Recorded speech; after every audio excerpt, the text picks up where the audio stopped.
Greetings, wanderer, and welcome to the Acropolis, the shining jewel of Athens.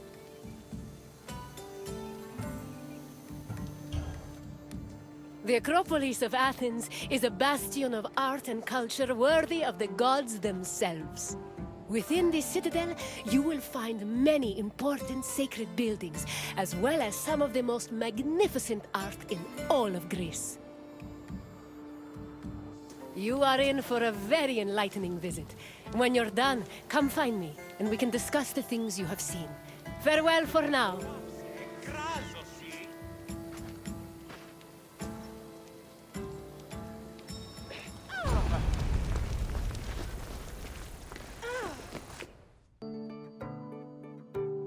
The Acropolis has gone through many changes in its long history. It began as a simple rock, was settled as early as the Neolithic period, and then became a fortress in the Mycenaean period. Stone buildings started appearing in the 7th century BCE. But the famous structures whose ruins remain visible today date mainly from a period of construction in the 5th century BCE. The location of the Acropolis is closely tied with Athens' foundation myth. Supposedly, it was the site where Athena and Poseidon competed for the city's patronage. This connection gave the Acropolis a sacred aura, and it was considered the religious heart of the city.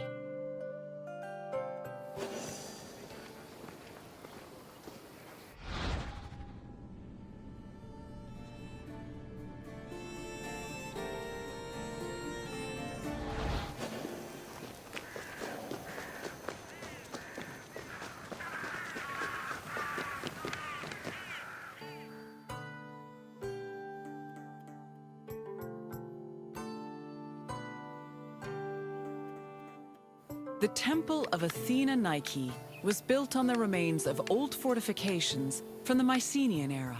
Worship at the temple can be traced back to the 6th century BCE, but the building itself was destroyed during the Greco-Persian Wars a century later. It was rebuilt during the Peloponnesian War. Given that the name Athena Nike roughly means Athena of victory, it was likely constructed in the hopes that Athens would win the war.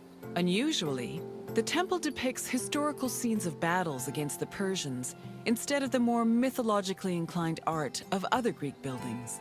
The temple's priestess was chosen randomly among the Athenians and received a salary of 50 drachmae annually, along with skins and trophies from sacrificed animals.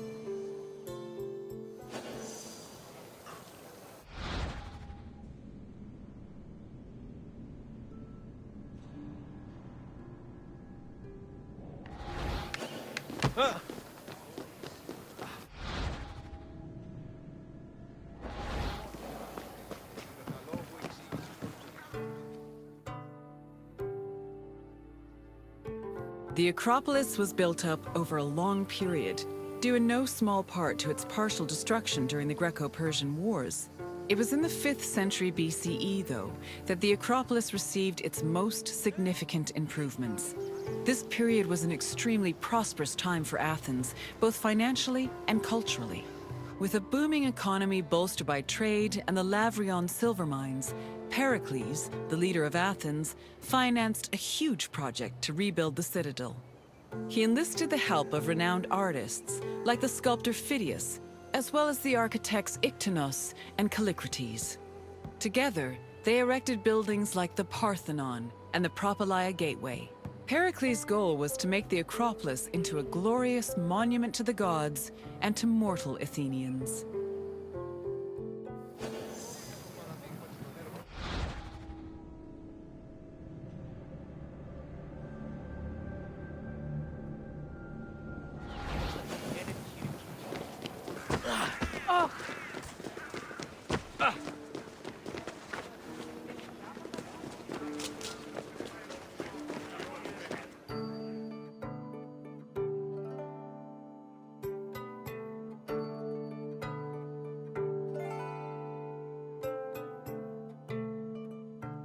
Behind the Propylaea was the giant bronze statue of Athena Promachos, or Athena who fights on the front lines. That name was reflected in the spear and shield the statue held in its hands. It was erected in the mid-5th century BCE by the artist Phidias. According to an inscription, it took 9 years to make and cost almost 500,000 drachmae. At approximately 10 meters tall, the statue was apparently so large that Pausanias claimed its helmet and spear tip could be seen from the sea near Cape Sunion, 60 kilometers away.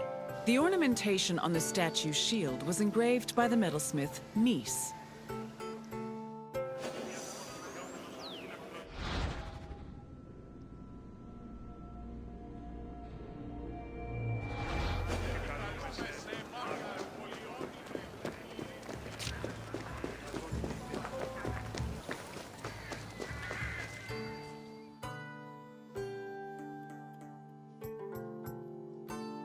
The Foro were young girls between the ages of 7 and 11 who were in charge of special rites.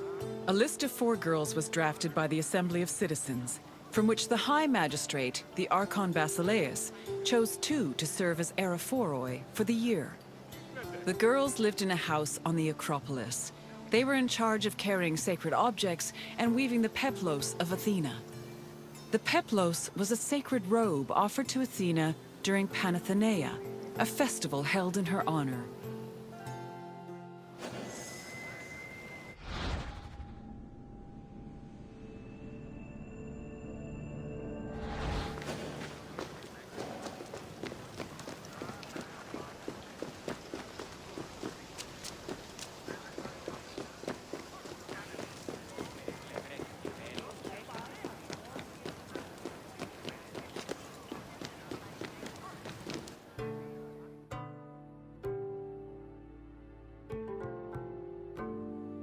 The Erechtheion was an atypical temple.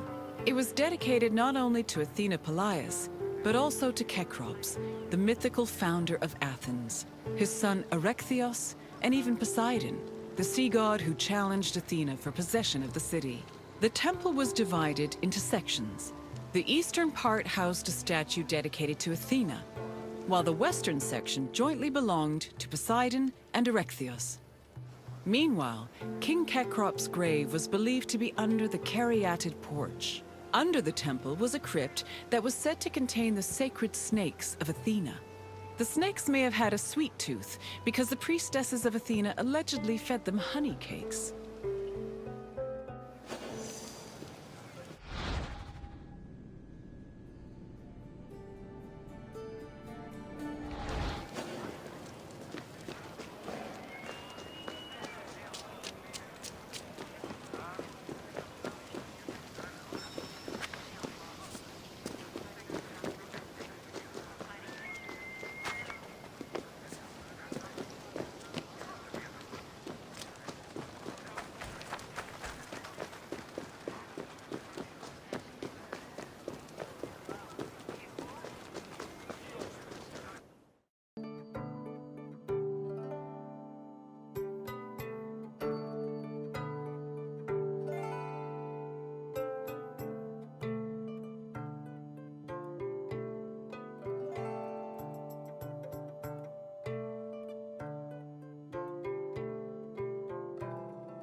The Parthenon is one of the most well-known buildings in the world and an enduring symbol of ancient Greek civilization. While it is located on the Acropolis, the building is not a traditional temple. It was built by the sculptor Phidias and the architects Callicrates and Ictinus as a great monument to the glory of the city of Athens. That glory is evident in its many carvings. One of the most carved monuments in Greek architecture, the Parthenon's decorations depict several mythological scenes. These include the birth of Athena, her fight against Poseidon for the patronage of Athens, the gods' battle with the giants, and the procession of the great Panathenea.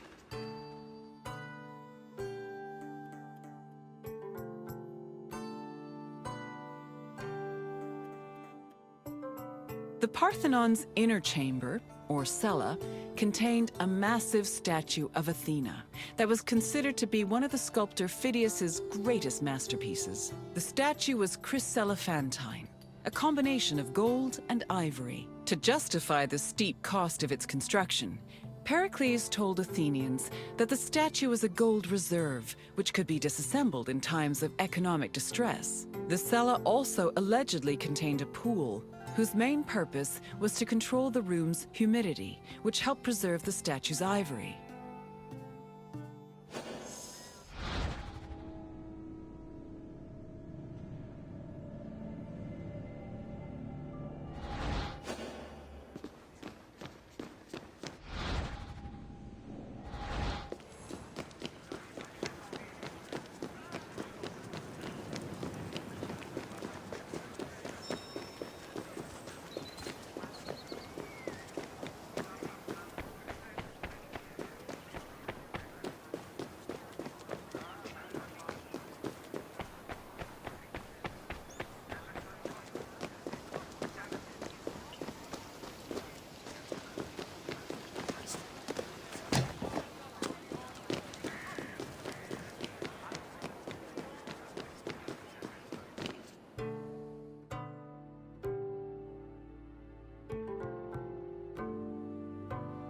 Athens' treasury was located in the Parthenon, where it was believed to be protected by Athena herself.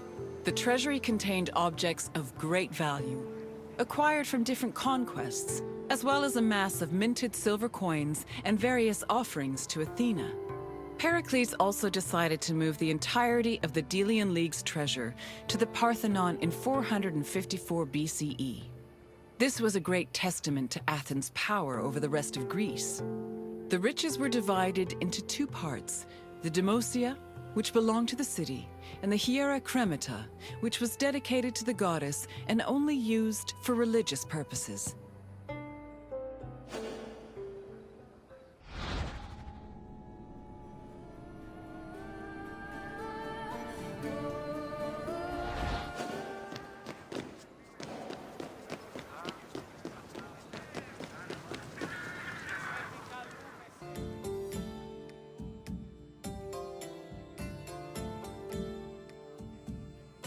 And what did you think of the Acropolis? It truly is quite something, isn't it? A sacred sanctuary and an architectural marvel, all in one. If you have any questions, don't hesitate to ask.